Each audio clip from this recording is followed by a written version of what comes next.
Okay, everybody, welcome. It's the top of the hour. Those of you on the East Coast, good afternoon. Those of you in the Pacific time zone, good morning. I know it's 11 o'clock your time. And welcome to our 63rd Virtual Thursday training session. Today's topic is NFIRS Coding Best Practices, presented by me, Tom Lewis. I am the Department of Defense and International Trainer for Emergency Reporting. And I know I recognize many names on our the GoToWebinar list today, so I know many of you are already familiar with me, but those of you joining us for the first time, I'm a retired battalion chief out of Southern Arizona, graduated from Arizona State University with a bachelor's in fire service management. I've been using emergency reporting since 2004, and I've been a trainer with emergency reporting since 2011.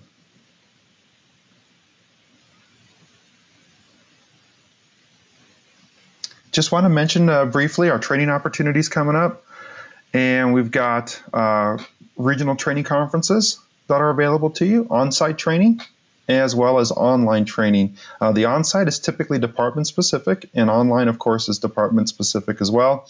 And then we have some regional training conferences coming up here shortly. And in our and you can see this is our training team, all of our instructors. And these are our instructors we just had a week of excellent training for ourselves in our Bellingham, Washington office. And we had a great time, some of us meeting face-to-face for the first time, and then everybody getting to know us in the office. So it was a fantastic event for us and continue to deliver outstanding training to all of you. The emergency reporting experience on those regional training conferences include 3 days: Essentials, Integration, and Lead ER. And we're in the process of planning 2015's regional training conferences. They're going to start up in Q2 of this year, and we have 3 venues picked out. And I've got a couple polls that I was hoping you guys would participate in today. We've got a great turnout here for this week's Virtual Thursday. Charlotte, North Carolina, California in the Bay Area, either San Jose or San Francisco. We're looking strongly in the San Jose, just south of the San Jose area in Monterey. And then Chicago. So I'm going to launch 2 polls, 2 quick questions. If I could just trouble you guys to respond. And the first one is, are you interested in attending a regional training conference? And it's okay if you aren't. The second question is still going to apply to you as well, but we wanted to see if you'd be interested in attending. So go ahead and respond to one of those answers. We'll keep it open for about 15, 20 seconds. And another 10.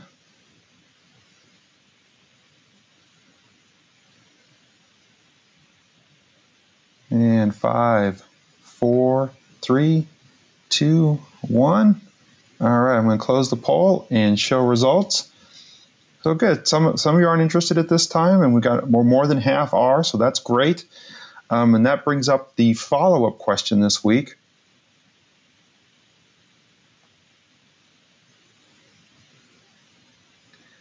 Of those 3, and we've got a couple other options in here as well. Of the 3 mentioned that's on your screen now, which one would you be most likely to be able to attend? And even if you said you weren't interested in attending, say you could attend, what would be the best choice for you? And we're just kind of getting a feel for who's attending today and which one would be the best venue for them. So we've got either Charlotte, North Carolina, Chicago, Illinois, or considering in Cincinnati, Ohio, San Francisco, and San Jose. So it looks like we got a lot of East Coast and Lakes area people joining us today. Very good. We'll keep it open for another 10 seconds.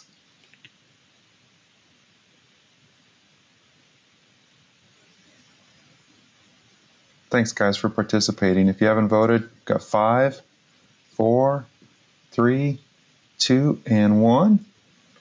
Okay, so we definitely have a lot of people in the East. So we've got 40% interested in Charlotte, 20 Chicago, 32 Cincinnati. And that's going to help us too, because we're kind of deciding whether we go Chicago or Cincinnati for our one in the Lakes region. And then don't think we have a lot of West Coast people joining us today because only 8% near the San Francisco area, but that still gives us a good idea. So thank you all very much for taking a few moments to answer those questions That'll help our training and marketing team decide where we're going to hold them.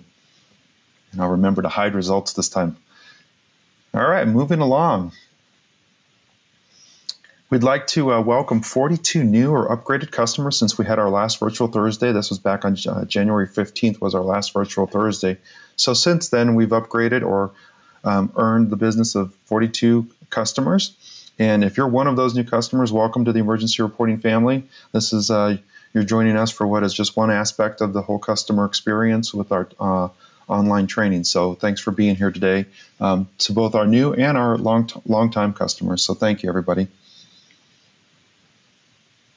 I always like to mention we have our feedback site, feedback.emergencyreporting.com. This is the place where you have a voice about suggestions for our system, as well as the knowledge base. There's two parts to the feedback site. I know it's called feedback, but we have our knowledge base articles, and we have an opportunity for you to let us know features and ways you want to enhance and improve the system. And I promise you that this does not go into a black hole. Our development team, our what we call product owners, the people responsible for each of the modules, the trainers, we all look at this, and you help drive the development and delivery of the new product. And when I say product, I mean enhancements and upgrades to our system.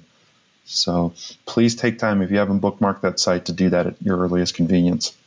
Okay, here's what we're going to talk about today. We're going to talk about unique NFIRS coding issues, and I'm hoping you have a lot of questions for me too, because that'll help drive today's discussion. We're also going to go into our system and show you how these unique situations are documented within an incident report in emergency reporting. We are 100% NFIRS compliant. In fact, that is kind of our pride and joy, the incidents module, because we allot a certain amount of development time to make sure that we are 100% accurate in the delivery of NFIRS reports to the state or to the national NFIRS database. And we have heard frequently from a lot of our customers as well as state representatives that our data is consistently of high quality and very clean. And we're very pleased that we can offer that to you, so it reduces a lot of headaches and as far as getting NFIRS uploaded to the state or to national. And I know when I teach this out on site, the administrators of the system locally at the various fire departments are amazed that it really is just a couple clicks. Once all the incidents are reviewed in the system, it really does take just a couple clicks to export your data either to the state or to national. So very, very strong, robust part of our system. I'm going to give you just a few NFIRS facts, give you a little background about NFIRS, and then I'm going to go into how NFIRS defines and uses the mutual and automatic aid concepts when it comes to responding inside, having others respond into your jurisdiction and you responding outside your jurisdiction. I'll show you how to correctly document canceled calls, and not just canceled that if the incident itself is canceled, but if an apparatus is canceled once another unit gets on scene. We'll talk about exposures, because I know traditionally our definition in the fire service for exposures is a little different than what NFIRS considers an exposure when it comes to reporting them. We have a very strong tool in the system for documenting fire service casualties. I'll get into that a little bit as well. Okay, so what is NFIRS exactly? Well, it's the National Fire Incident Reporting System. It is a national standard.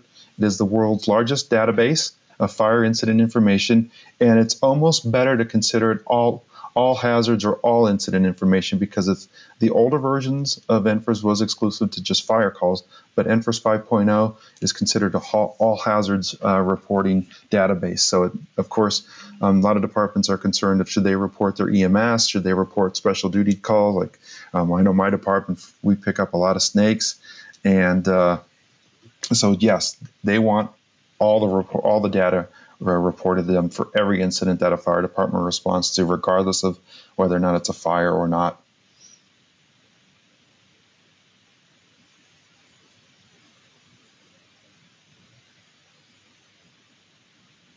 Curtis already has a question. Curtis is going to ask, could you please explain the differences between EMS codes under primary action taken? I will definitely do that. And once we move through the presentation, I'll be sure to answer that question for you, Curtis. The NFIRS database basically collects almost 3/4 of all reported fires that occur annually. And every state reports, as well as the District of Columbia, 23,000 fire departments, including 30 that have a population greater than 500,000. And nearly 22 million incidents are reported. So you can see, and 1 million firefighters or fires are reported each year. And you can see this kind of reflects the National Fire Service. Just looking at that last statistic there, I mean, 22 million incidents are reported, and about 1 million of those are fires. So you can see we're doing much, much more than just responding to fires. And I think, you know, all of us can attest to that in our jurisdictions, that the vast majority of calls we run for 911 traffic is EMS, and then, of course, our various special duty type incidents we respond to as well. And more of this data can be found at the website down below here. This is where I got the facts about NFIRS. But I always like to share a little background before we get going here. Okay, so here is the big one. And this is something I learned recently myself after spending even 22 years in the fire service. But aid given and aid received, according to NFIRS, 2 conditions must be met in order to use the mutual aid given or automatic aid given or received. The aid involves another department, which of course that makes good sense, but then both fire departments need to be at the scene in order for it to be considered a mutual or automatic aid given or received call. That kind of goes a little bit against what I had learned and what I have done for years as far as doing reports, because according to NFIRS, if you respond to a call and you're taking the call for another jurisdiction, but they don't respond on scene, then technically that is not an aid given call. So they give an example here, and I'm going to go ahead and bump out of the PowerPoint for just a moment to show you what I'm talking about here, so you can see in their own terms exactly what they're talking about.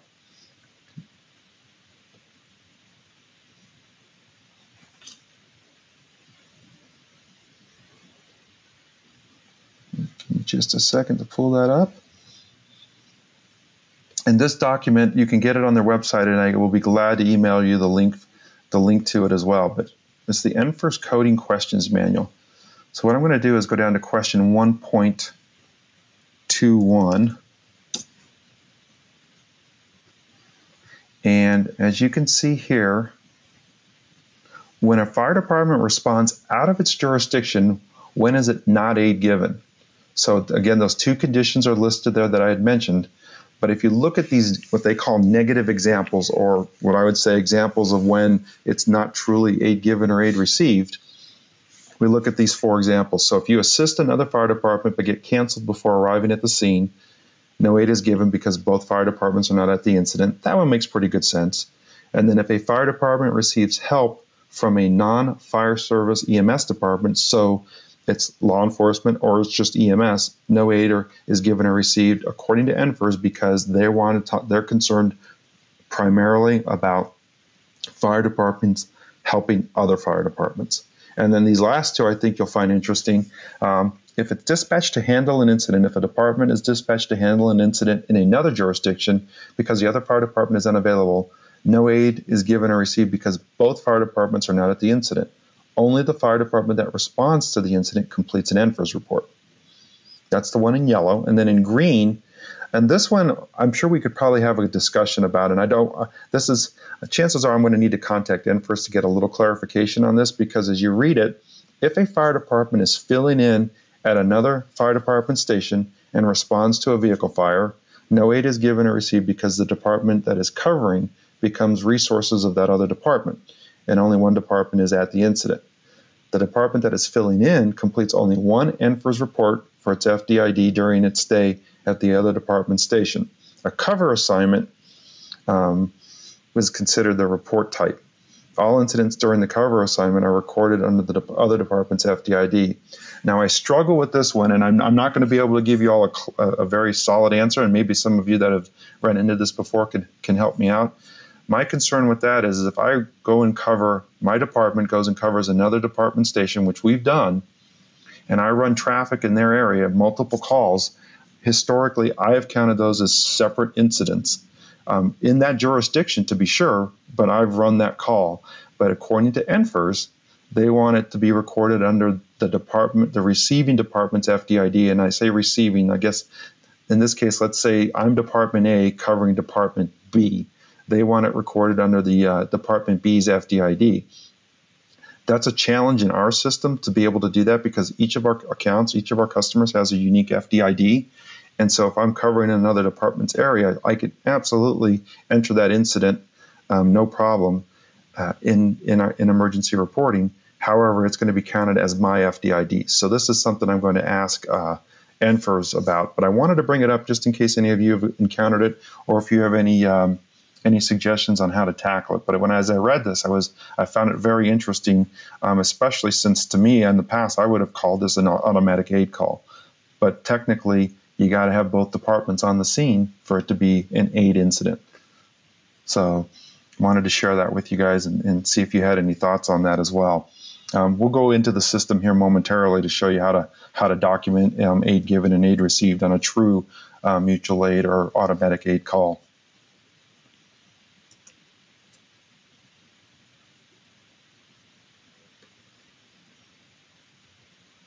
Okay, I'm going to go back into the PowerPoint here for just a second. So any questions so far on that? Okay. Now, cancel calls. We'll talk about this and then we'll go into the system and do both. A canceled call. This is important to know. On a canceled call, if you get dispatched to the call, and before you go at what I call out of chute, or before you're move away from the station, or you get canceled en route, you're going to use incident type 611. This means that the incident is cleared or no unit arrived no unit arrived at the scene. So in other words, get toned out for a call, crew piles into the truck, it's an alarm sounding, you head out to the alarm sounding, and then prior to even getting there, dispatch comes on the air and says, you cancel, false alarm. No units arrived on scene. According to NFIRS, it's a 611. And then with the 611 incident type, you use action taken code 93, canceled en route. Those two can go together here. Okay, and they have to go together because if you use a 611, you'll notice, and we'll go back into the system here now. If you use this 611, you can only use code 93 as action taken. So let me show you two examples. The first one, we're going to backtrack just a little bit and go into the actual aid given call. So I've got 3 incidents I put up here, and what I want to show you is what it looks like when you give aid versus when you receive aid and how to document that. Keeping in mind the NFIRS rules about both departments being on scene. So I've got a structure fire, and this is one thing, this is our headquarters address, and we certainly don't want to fire there. But in the event that we did, and we documented it, what I want to go into first is the primary incident. And aid was given. So in other words, and again, we're in Bellingham, but we'll call it Department A responds to the scene, and they also called for didn't call automatic aid was dispatched, because typically on a commercial structure fire, smaller jurisdictions, which I know many of you are part of, you're going to need additional help. So and sometimes you have an automatic aid agreement, sometimes you have a mutual aid agreement, but regardless, you can select either one, and you will get the same page here on basic info 5. So I'm going to toggle over to basic info 5. This is basic 1, and as we move through the incident, each page is filled out, and then we get the basic 4, put in our apparatus, and then here on basic 5, because aid was given, they also did a report. Now, if they're not an agency friend, in other words, it's not a department that is near your area that you run automatic or mutual aid with, and they're also an ER customer, you can manually enter this data. And NFIRS knows that these are essentially linked calls. And I'll explain that momentarily what linked calls are. But as long as you put their correct FDID, their state, and their incident number, NFIRS will know that this is a linked call. And because aid was given, or you gave, in this case, you gave aid, I should say. Let me make sure I get this straight. You gave aid. Their incident report is the primary report. And NFIRS has a way to determine that when these calls get entered into and uploaded into their system. But if you gave aid to another department that is in emergency reporting and you have friended each other, you will get this window. Now, normally, this window will have a list of incidents on that date that they entered, that they selected aid received. And by clicking there'll be an orange hyperlink. You'll click that particular incident that reflects the one you gave aid to, and this will auto-populate their FDID, their state, and their incident number. And so when your reports are exported to NFIRS, they will know through the magic of their system that these are linked incidents. That's why, even though it was a fire call, you don't have to fill out all the NFIRS fire pages. You'll notice here, and we'll talk about casualties here later, but you'll notice that I have no fire data to report. That's the receiving department's responsibility to put all that data in because they're the primary agency on the scene. So I hope that makes sense. We've got a question here, so let's see here. It looks like Sarah. And you know what? Before I move further, guys, I have to thank our team that's online with us today. I have Sarah, who is just an expert in the system and really wears many hats in our organization, including some finance and human resources. We have Mark Vodopich online. Many of you have talked to. He's one of our support techs. And we also have Sydney Ratzloff, who is our marketing guru up there. And she's what makes the Facebook page fun. And we're pushing over 64,000 likes on that. So hats off to the entire team helping out today. So we're never alone here. We've got just like years in the fire service that I spent. I had a crew that I loved and worked with, and the same here. The same happens here with emergency reporting, and it's the same philosophy. We're a huge team and family helping each other out. So I want to make sure I didn't miss anybody. If I did, just send me a chat message if I missed anybody from our home office team here. Before we move forward, though, I want to see the questions being asked, and give me just a minute because I got two separate screens up for questions.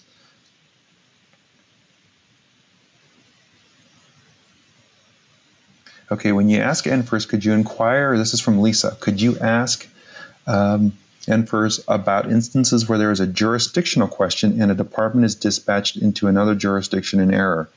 Yeah, I will be glad to ask that, Lisa. I think in that case, so what you have is, if I understand you correctly, you say you respond to a jurisdictional call and it winds up being the other department's call, but you happen to respond, you get dispatched, you respond, and you basically perform the rescue or conduct emergency operations on that. Is that, and you can just chat if I'm understanding that correctly, Lisa, how you would want to document that. And my guess would be is that you would document that as, now, the way Lisa's asking that question, I think it would be, and guys kind of follow with me on this one. I know it's hard with not having a lot of ability to illustrate this on the screen, but if you help listen carefully to me, and I'll hopefully be able to get this right.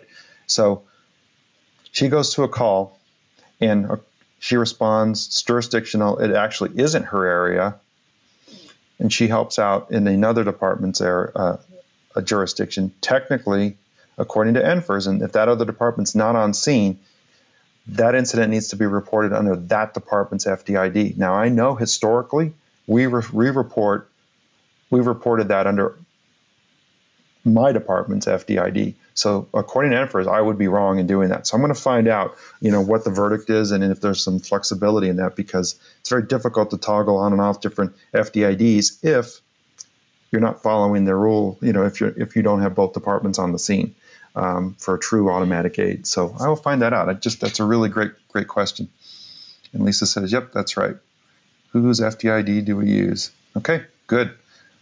And technically, Lisa, if they're not on scene, that's correct. You shouldn't be checking aid given based on what NFIRS says. So that part's right. Now it's just a matter of which FDID the best way to document that. And Edward asks, what about a fire that the automatic aid unit gets dispatched on but gets canceled before arrival? Great question.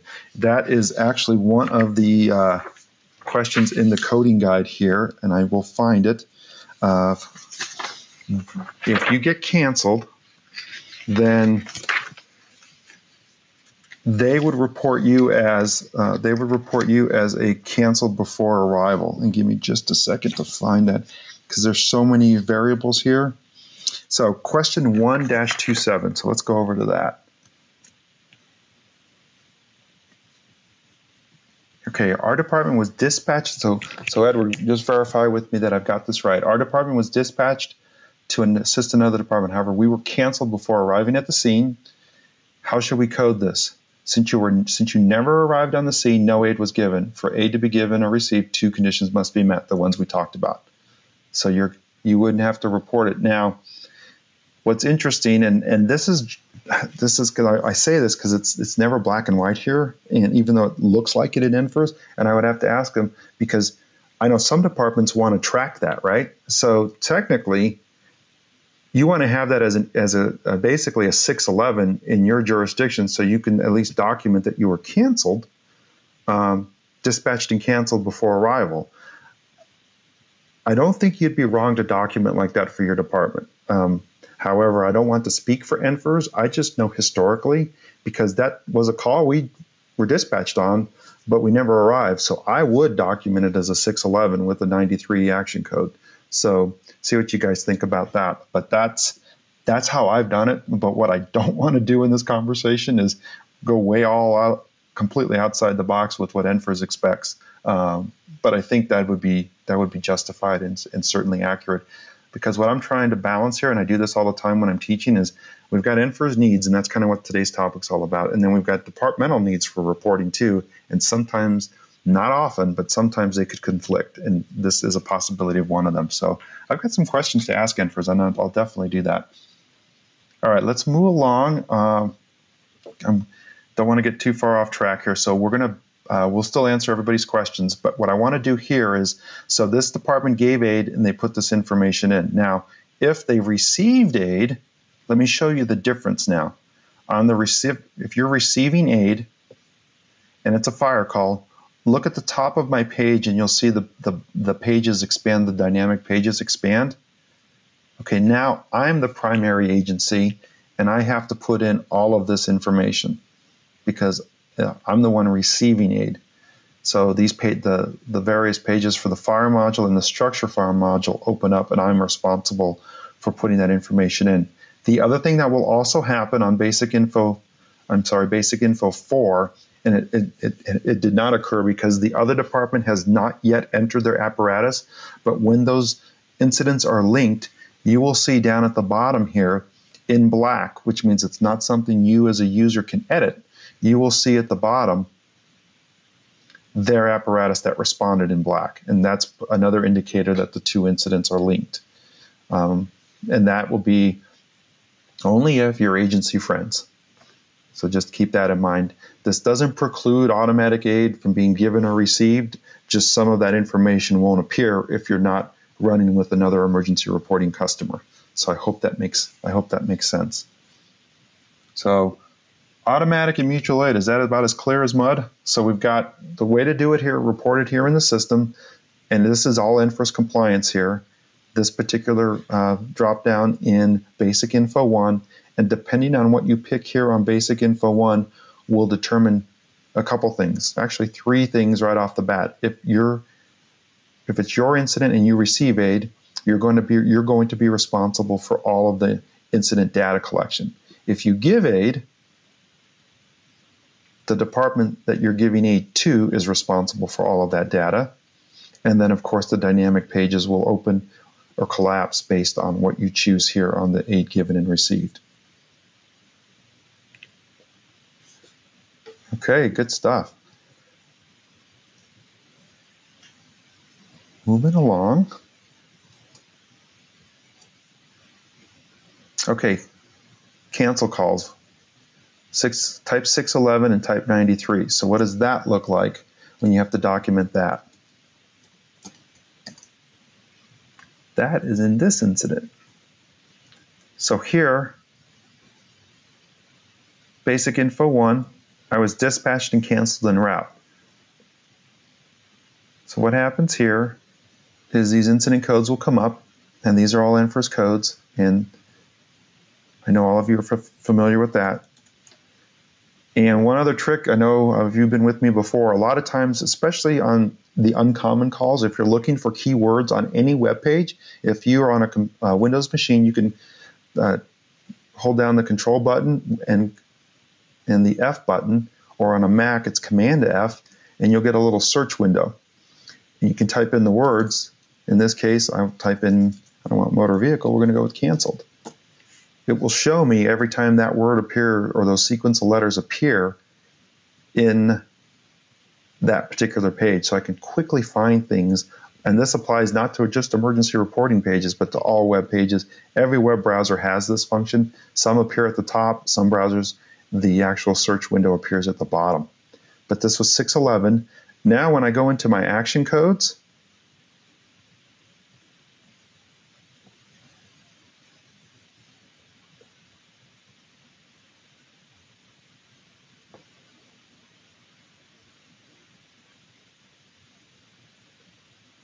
and primary action taken, again, my window will pop up. Because of how NFIRS has coded this and the fact that we are compliant with them, you'll notice that everything is black. If it were orange, I could select it. Let me make that bigger. And remember, up at the top in our categories, if you click the bold text, it will auto scroll down. But again, looking at this, because I was canceled, I never arrived. So it was the call, even if it was like an alarm sounding, or I get dispatched for an EMS call, medical alarm sounding, and I get canceled before arrival, I can only use the action taken code of 93. And it even says here for incident type 611 only. And so I would put that in there, and that would cover basic info 5, and then I can go through and complete the report. And of course, in the narrative, it would be dispatched for a medical alarm sounding, canceled prior to arrival. And I know I would document, canceled prior to leaving station or canceled while en route, so at least I'd have that in the narrative. So that's how you use incident code 611 and action taken code 93. So I'm going to take a pause here and look at some of our questions.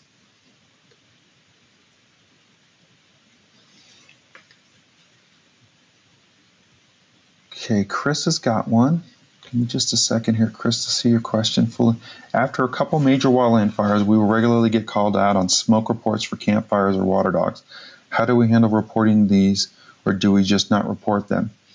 Well, I guess it would be two ways I would look at this, and I think Sarah's already kind of answered that. If you get called out and you're just doing an you're investigating or a service call or a good intent call, you could document that. Or if you get canceled before arrival, and like we just talked about, if the calling party states, oh, it's just a campfire and you never arrived, then you could use 611. Otherwise, you've got an opportunity here, pull that up, to take a look at some of the other potential calls. And I know one of them is smoke or odor in the area, because we would respond to those very frequently. Okay, that's smoke or odor removal. Smoke scare or odor of smoke, so a 651 is a pretty good call for you on that one. And then, of course, if it is truly from a barbecue, you could use 653. So that's just some possibilities, Chris. So I hope that answers your question. Let me know if it did, or if it didn't, I will do my best to answer it more thoroughly. But I think that's some options for you there. Excellent questions today. This is awesome. Okay, so what does other aid mean?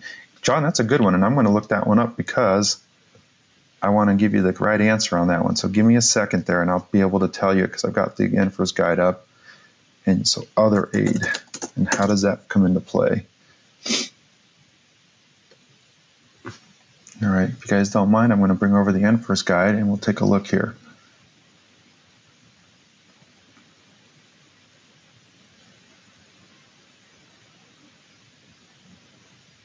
Okay, here's the definition. zoom in a little bit for you guys.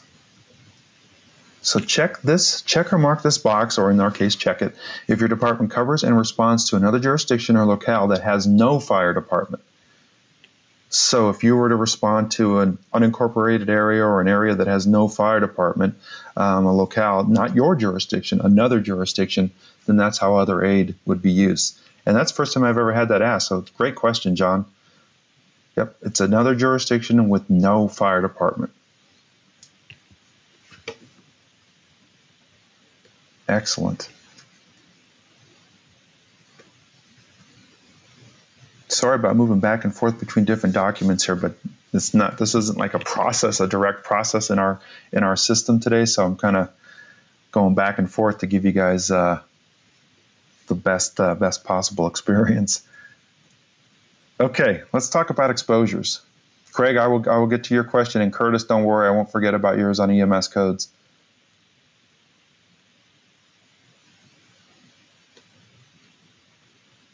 I'm going to go ahead and answer Craig's now because that's kind of apropos with what we were just talking about. Okay, so his question is, if you are canceled prior to response in ER, you are still required to add an apparatus. Okay, yes, and that's actually a good thing, and here's why.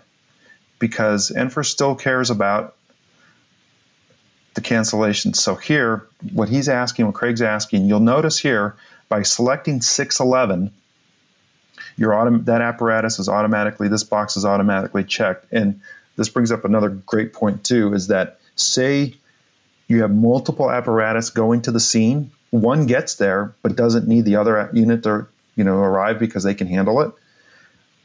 You'll do your normal 321, your normal 111, whatever call it is in the incident code, and then you would have arrived on scene, so you wouldn't check the apparatus's cancel box, but all other incoming units that you canceled, you would check this box.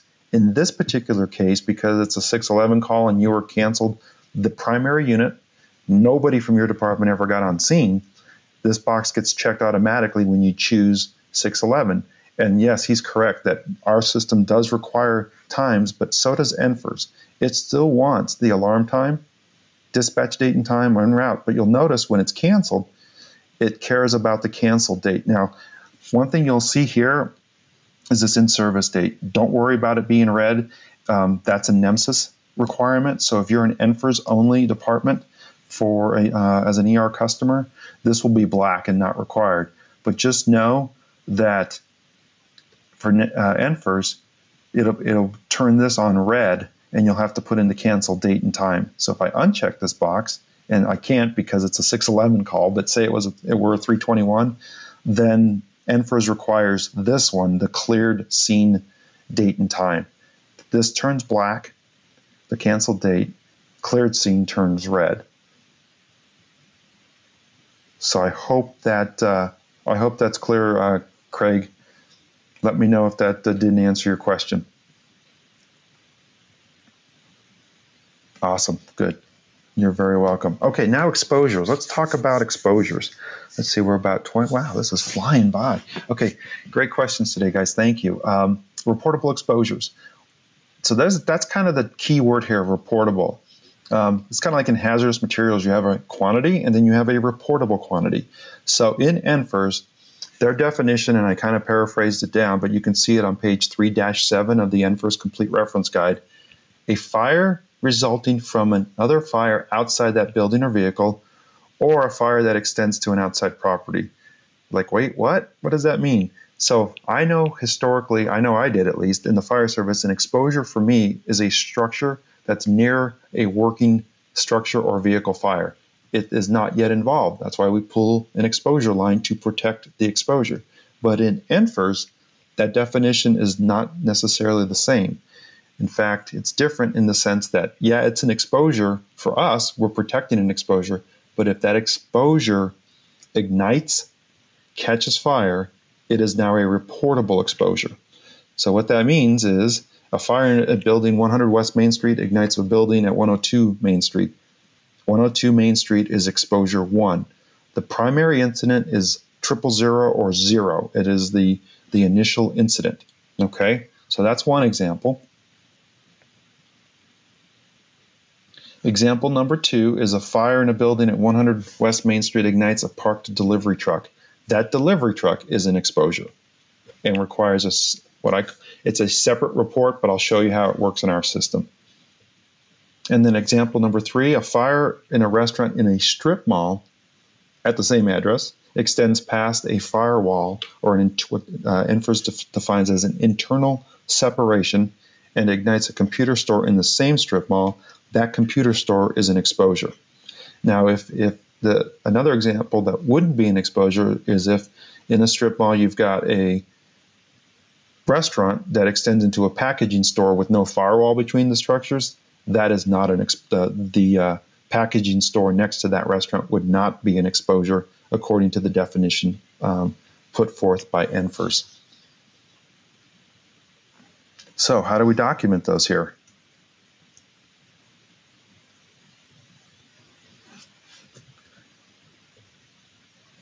Back to the fire call.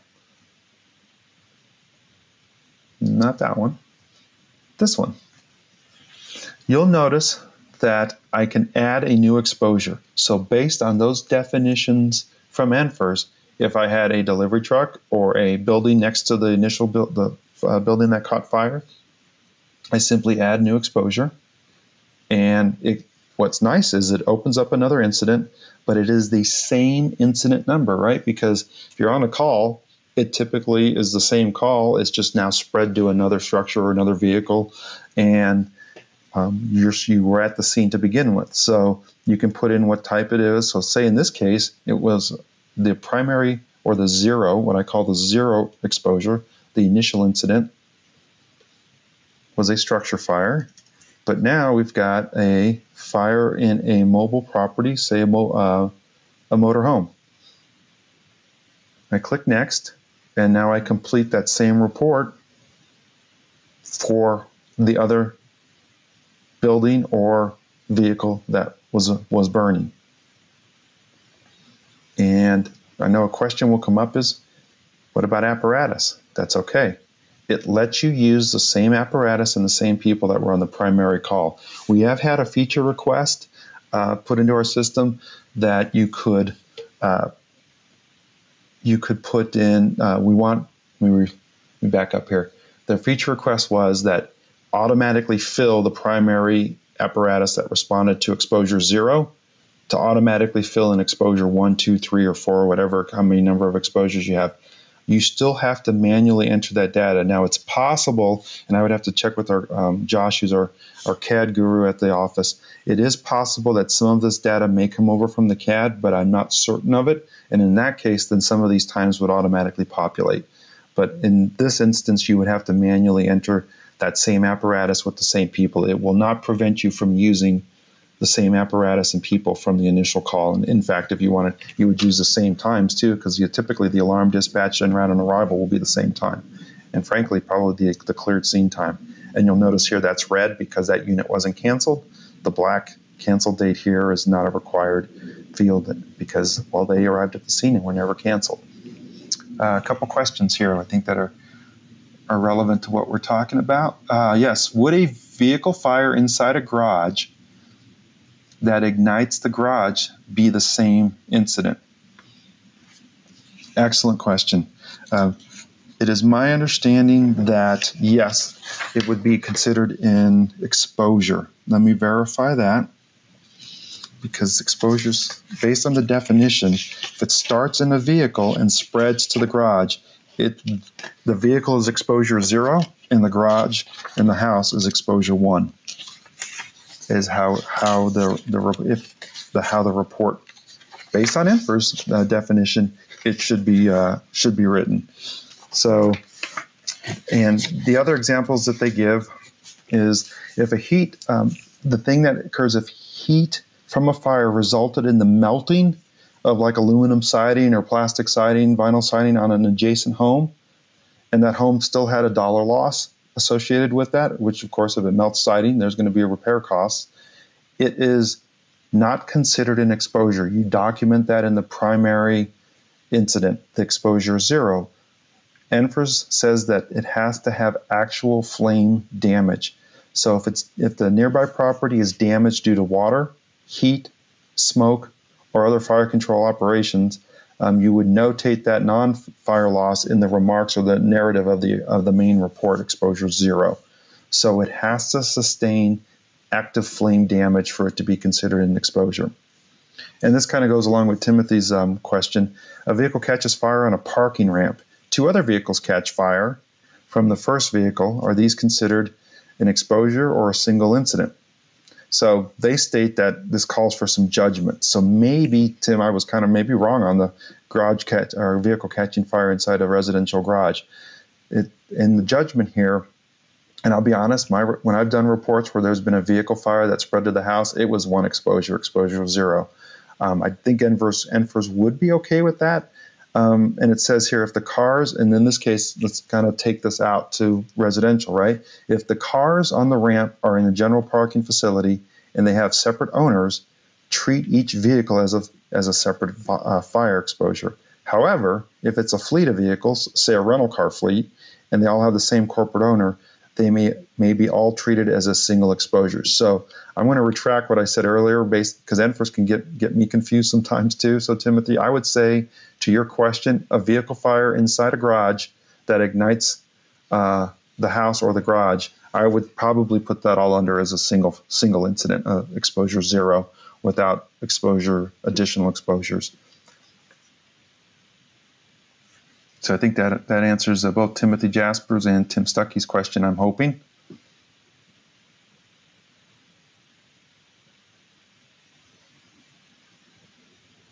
Let me look here as the question comes through.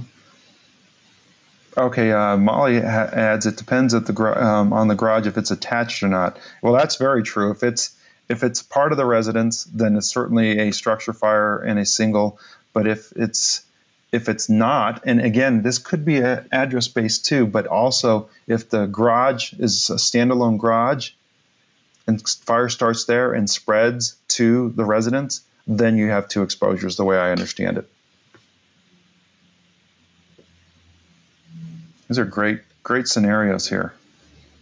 And I think Molly explained it quite well. Yep, you've got a detached garage, it starts there, that's exposure 0, and then structure fire in the residence becomes exposure 1. I would agree with that. Okay, you guys are awesome here. Everybody with other questions, hang tight for just a minute. I'm going to make sure we get through the presentation and we hit all the topics here, because I do want to talk about fire service casualties. And, whoops. Okay, good. All right, so as long as everybody doesn't mind staying a couple minutes extra, we'll be sure to answer everyone's questions. Fire service casualties. So this is in page 3-43 of the NFIRS complete reference guide. It's a person injured or killed as a result of the incident, and includes responding to or returning from the incident. So how do we document that in our system? And we've got some pretty neat features to do that. We've got the ability to report it, and I'm going to show you it. And then we also have 2 reports. Report 1630, Fire Service Casualty Detail for Incident Type and Date Range. And we also have Report 1030, the NFP Annual Report for Fire Service Exposures and Injuries.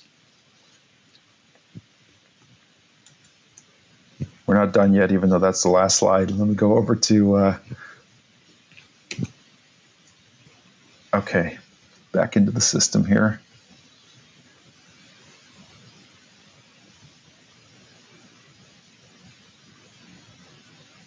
So on Basic Info 1, we've got the incident. We put in the date, the number, and the incident type. But here on Basic Info 2, by selecting fire service casualties, and keep in mind too, it's important to know that this isn't just for fatalities, and nor should it be. It's for injuries that occur at the scene to and from. And I always teach it that if you have an exposure on an EMS call, that it's worth documenting here as well. When I say exposure, again, yet another definition of exposure, that the firefighter or the person responding to the incident gets exposed to the patient's bodily fluids on the scene. That is an exposure, and it should be documented. I have used this for that as well, and I think it's a great place to document it. So you've got fire service casualties here. By selecting yes, if I were to select no, you can see that page being a dynamic page. It doesn't give it to me because I don't need to report it. By clicking yes, now I get the fire service casualties page, and it's a multi-page document, and the red fields are required by NFIRS, but the more you can put in, the better. So I would put in all of this information, and we all know how to enter data on these fields, so I don't want to take up our precious time with entering that. So put in the required fields, and then what it allows me to do is put in a lot of other information, number of responses, time of the injury, and this may give me fits here because I think I have a different time, and it will give, the system knows if you put in the wrong time based on the incident. Yeah, it has to be before the last unit cleared. So let's see, 7, okay, between, okay, good. Gotta make sure I get the right times.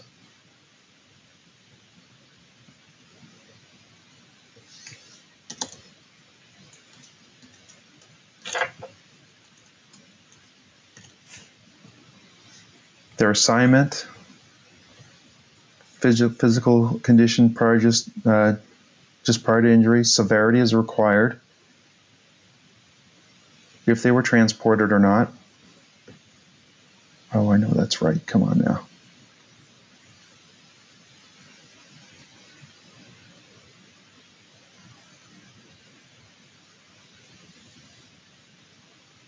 (7:06 to 10:30), and that was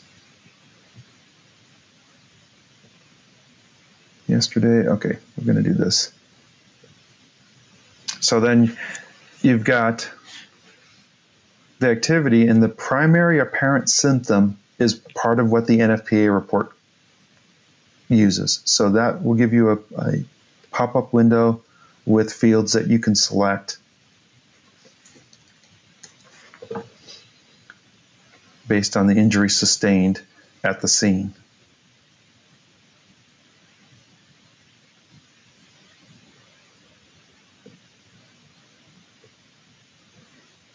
Basic 4 also allows you to document if PPE failed and contributed to the injury. And the example I always use when I'm teaching is that we had, in my department, we had some fires where some of the firefighters were burning their hands inside the fire. And this didn't happen to just one individual. Come to find out, it was a defective batch of gloves. And this is the way NFIRS can do trend analysis to see, okay, are we getting, if good information is going in and being well documented, NFIRS can see if there's a trend going on, because you can document, say in this case it were gloves, if I can find those quickly here, hand protection, so firefighter gloves without wristlets, I can put that in, and it lets me put in what took place, manufacturer, model, and serial number. And if NFIRS starts getting a lot of data, not unlike the Consumer Product Safety Commission, if they're starting to get a lot of data with the same glove, manufacturer and or model and or serial number, they can see a trend analysis and maybe a recall's in order. So you can see the good data that you put in, the good information that you put in could yield some pretty valuable information at the national level as well. Even though you think, oh, why am I bothering to put all this information? It takes forever to enter these reports, but you can see it's some pretty great information. So then after all this is entered on an injury, exposure, or God forbid a fatality, after all this is entered, then you have the ability to pull reports from that. And the first report is going to be 1630.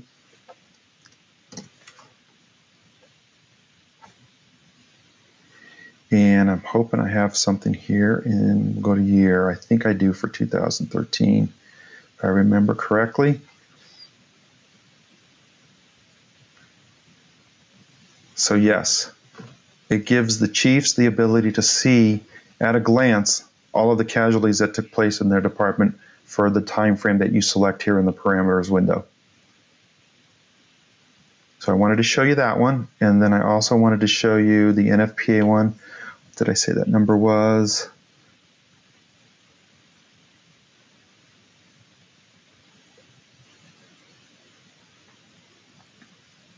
Just a second to get that number.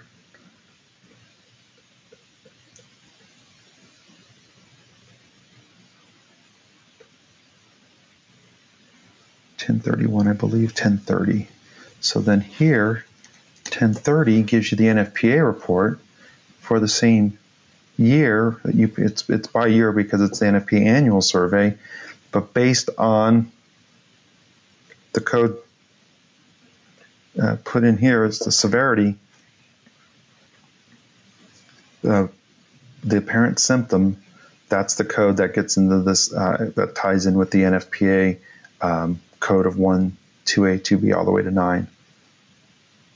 And where that gets generated from is right here. And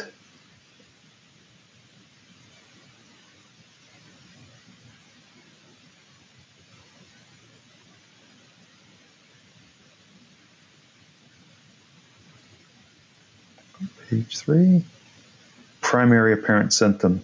So you can see it links to this field here for the NFPA report. Okay, we're down to the wire here. I can't believe how fast that went. So what I want to do, and if you guys don't mind staying with me for a couple minutes, I'm going to go through and answer the remaining questions to the best of my ability.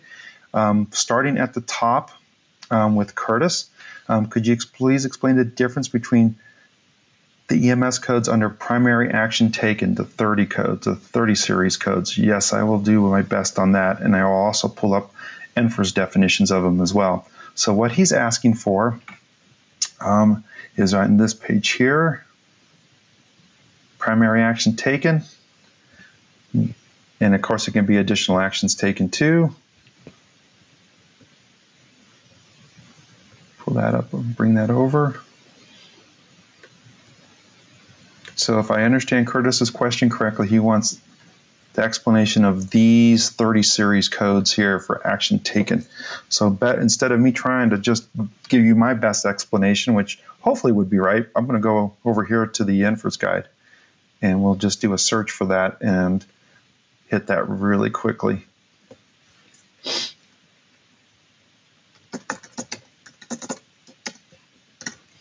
Let's see.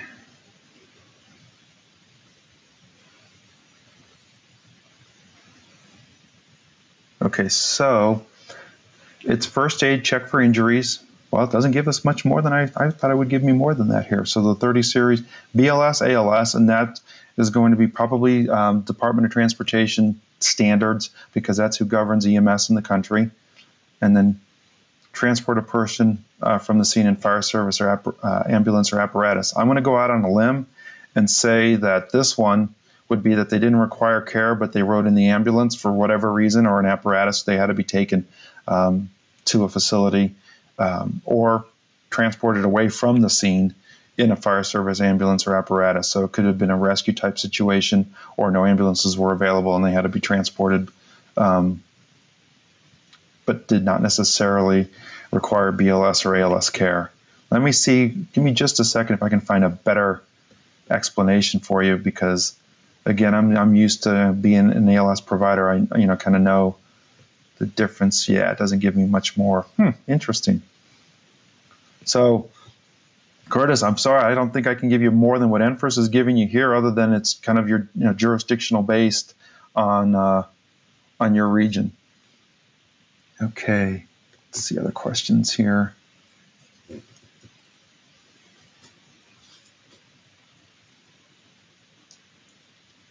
Moving through the list here, guys, so bear with me as I'm reading them. Curtis also asked, can you explain vehicle dispatch location and vehicle dispatch zone? That is typically used for NEMSIS, from my experience. It's not required at all by NFIRS.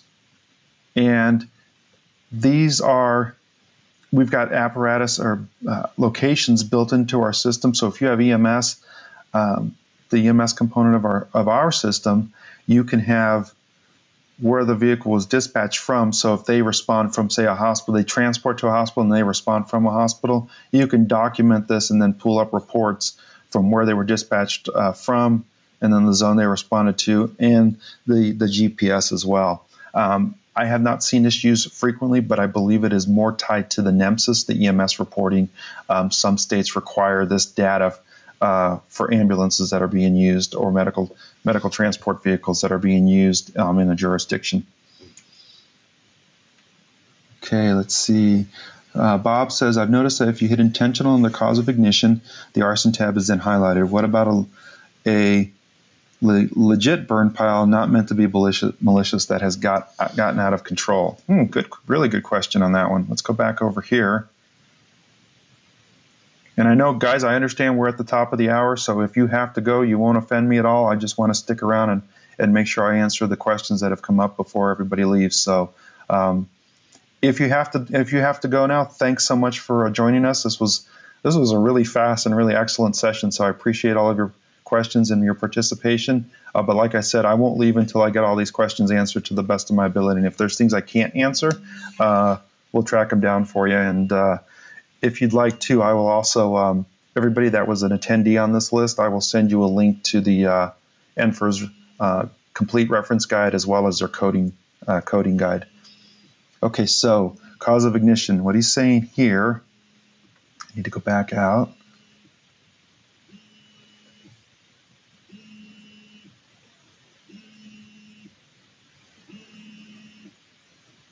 Let's see.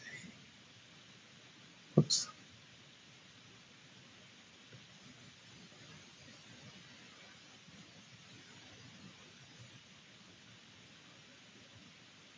Oh, what page is that on? Hold on.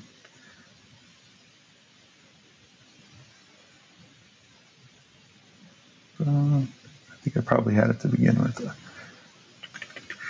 Oh.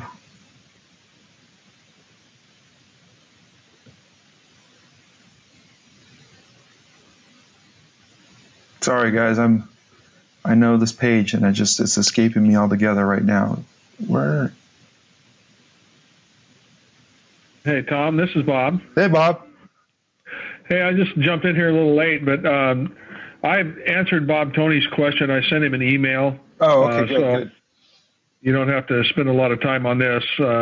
It deals with an intentional fire becoming an unintentional hostile fire. Right. So, my recommendation would be that it would not be considered an intentional fire because it's not something that would be arson based, or is that right? It's different than somebody lighting a smoking material, a cigarette, and accidentally causing a fire. Right. They didn't light it with the intent to cause the fire. Got it. Okay, yeah, I see someone you typed in the answer. Awesome. Thank you, Bob. Okay, let's see. I think I answered Timothy's question. Vehicles inside a garage. Bob's question. So Celeste is asking, is that a change because in the past it would not allow the same apparatus on the other exposure? I had heard that too, Celeste, but I was able to add the same apparatus on the other exposure without any problem. So I don't know if that was a bug that was worked out or what, but I actually did that on one of these calls here, and it let me put in the same apparatus. So that is actually good news, and I don't know if it was something that was fixed from the past. So Lisa's got one. We had an unusual answer from NFIRS. Snowmobile in a garage with an overhead door open starts on fire. Occupant pushes the car out of the garage, and while doing so, some weather stripping gets melted. When the FD arrives, snowmobile is out of the garage. NFIRS says we can use off-road vehicle for incident type, and the garage is not exposure. Based on their definition, that's right. If it's outside the garage and there was no flame damage to the garage, then it just melted a part of the structure, then you're fine. So how you reported it is, and what NFIRS guided you on is in sync with what I've been reading about the NFIRS reporting on that type of incident. That is an interesting one. Okay, we got Bob's question, and Kevin's been answered.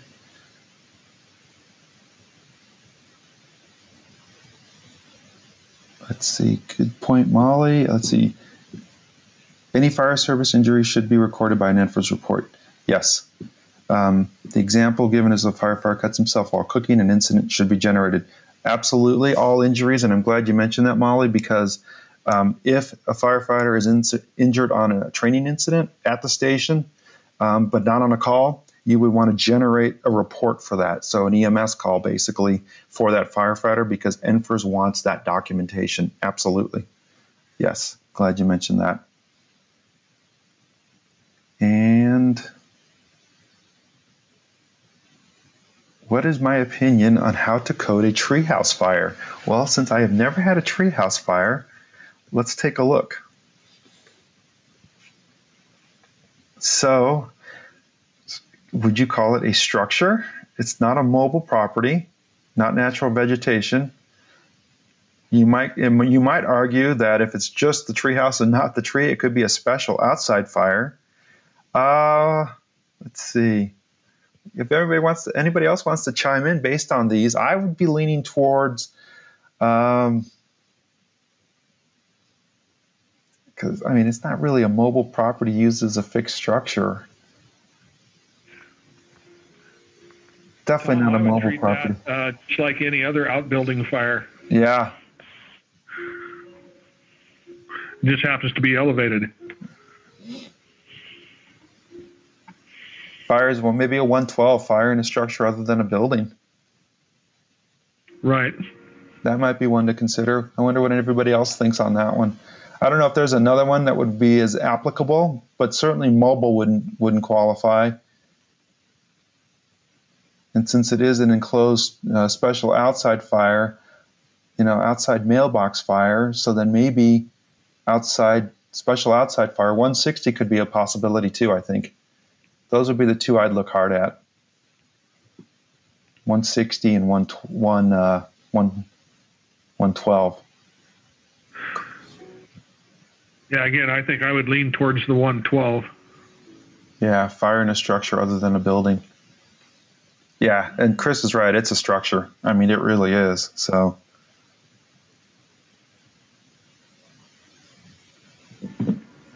I'd have to look and see some of the other codes, but again, because it is still, think of an outhouse or think of a shed, right? It's not unlike that. So how would you document that is how I would fall back on. And certainly I'd consider it a building of some type. Guys, these have been fantastic questions today. Thank you. Thank you all. I hope I was able to answer them well enough. Thanks, Bob, for jumping in. Let me look and see if we've got anything else here.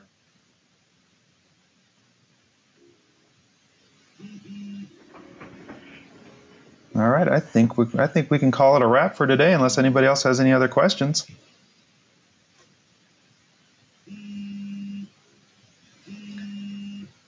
So Molly says if it's coded as a 112, it cannot be an enclosed building. You know what? I'll look into the best one for that. All of our team's thinking it's certainly a structure fire. We just need to find out which structure it would be. So I want to follow up on that, and I will send you an email, Molly, and see what we come up with. All right, team. If there's anything else you guys would like to add from the office, Bob or anybody? I'm good. Thank you. All right. Thanks, you guys. Great event today. We'll see you in a couple weeks where we'll be talking about NFPA 1730, community risk assessment plan reduction, community risk assessment and reduction plans. So one of our customers, Roger Parker from Avondale, will be on to share some best practices on how he's making the system work really well for him in Avondale Fire. So until then, everybody be safe. Thanks for your time today, and we'll see you online again.